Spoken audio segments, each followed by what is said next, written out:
A Boeing 737 aircraft operated by Jeju Air had crashed at the Muan International Airport in South Korea this morning, killing 28 people on board. A harrowing video that is on your screens shows the moment of the plane that veered off the runway and crashed and burst into flames. The plane was believed to be carrying 181 passengers, including 6 crew members. Rescue operations are underway is what we're learning. My colleague Vishnu joins us with more details. Vishnu, take us through the latest coming in as far as this crash is concerned. Well, at least 28 people have been killed in this crash, which has taken place at the Muan International Airport in South Korea. This was a Jeju Air aircraft, a Boeing 737-800 on a scheduled flight from Bangkok to Muan. It made a belly landing, as the video shows, and it was unable to stop in time. It slammed into the perimeter wall, as a result of which there have been extensive casualties. We don't know the exact circumstances prior to the belly landing event, but obviously there was a hydraulic failure, as a result of which the pilots were unable to lower the undercarriage. They went ahead with the landing, but unfortunately there was enough speed on the aircraft down the runway on its belly to prevent it halting in time. It slammed into the perimeter wall, and as I mentioned, the latest reports indicate that 28 people have lost their lives. A few details about the airline. Jeju Air is believed to be South Korea's largest low-cost carrier. This particular aircraft was a Boeing 737-800, which had been acquired from the European carrier Ryanair in 2017. There are rescue efforts which have been on for the last while. There was an intense fire which broke out after the aircraft slammed into the perimeter wall. 28 people have lost their lives.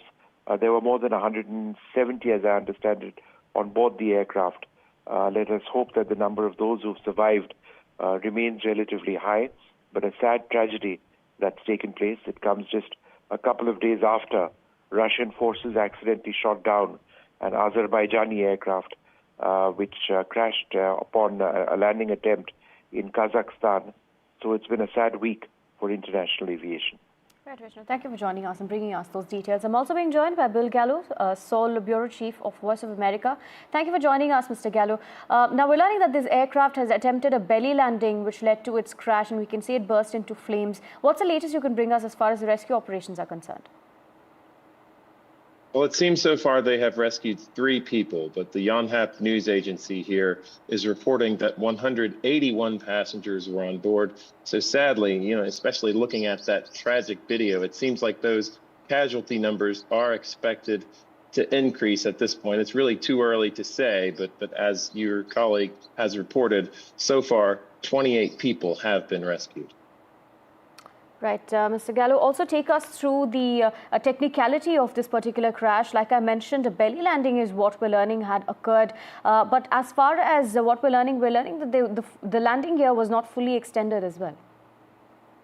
Right, yeah, you can definitely see from that video that the landing gear was not extended. The question is why. Some South Korean news reports are quoting officials as saying that perhaps a bird collision, some type of bird strike, was responsible for some sort of failure with that landing gear, and that the plane actually attempted, or in some fashion tried to land the plane a first time.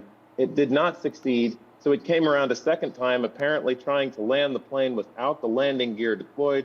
As you can see, it was not able to slow down. It exploded. The explosion, the fiery crash you see there, is occurring at a relatively high rate of speed.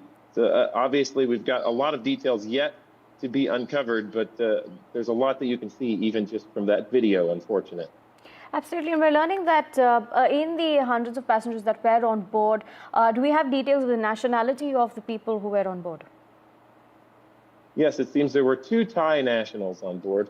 The rest were South Koreans.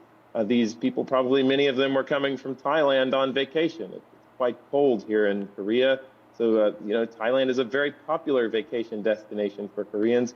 Probably, in some sense, this makes it even more tragic that people just going to try to sort of have a good time and relax with their families. We don't have any more details about the number of children or things on board, but this terribly sad story, and as your colleague mentioned, has come in the context of other recent sort of plane accidents and mishaps. So really an unfortunate event here. Right. Speaking of other accidents there in South Korea, before we let you go, Mr. Gallo, if you could take us through the air safety in South Korea and the procedures that take place as well when such landings happen. And, South Korea has a good reputation, honestly, for aviation safety. As has been mentioned, Jeju Air is a low-cost airline. I've taken it very many times. It has seemed very much in line with other low-cost airlines, but also I've never felt unsafe. There have not been recent crashes in South Korea of airplanes. So, it is quite tragic anytime this happens, but I think sort of unexpected in some ways that it would happen in South Korea. It comes at a bit of a different time here in South Korea with this political crisis that we're experiencing. South Korea is now on its third president in several weeks. So sort of the upper levels of the Korean government are going to need to work very hard to make sure everything is coordinated and in sync in order to be able to respond and communicate during this crisis. Right, Mr. Gallo, this particular aircraft, the Boeing 737, we're learning that was also brought in from the Ryanair line as well. Take us through the technicalities of this aircraft. I can't actually say very much about the technicalities of this specific aircraft. As others have noted, this, I believe, was a Boeing aircraft. But other than that, I could perhaps leave it to some of your colleagues to do some reporting on that. Mr. Gallo, Boeing has been in the news for quite a few months regarding their manufacturing, where some of their nuts and bolts had come off as well. Now, we're not sure if this aircraft is part of that particular line, but if you could give us more details on the history of Boeing in terms of safety and if they've made any changes as well. Yeah, I'm not an airline reporter, so I can't give you a ton of information about what has happened with Boeing in the past. I know there have been questions regarding safety, and I think as many people would note, I mean, even just with your anecdotes with perhaps your friends, people are somewhat cautious whenever they're wanting to consider flying, and many people even check the specific type of aircraft before boarding it or before booking tickets. I can't, as I say, I'm not an airline reporter, so I can't really comment on the specifics of what Boeing has or hasn't done, but there will certainly be many questions after this, as is typical for airline crashes. We will want to know exactly what went wrong and what could have been done to prevent this and what can be done to prevent future accidents. Right. Thank you both for joining us and bringing us those details.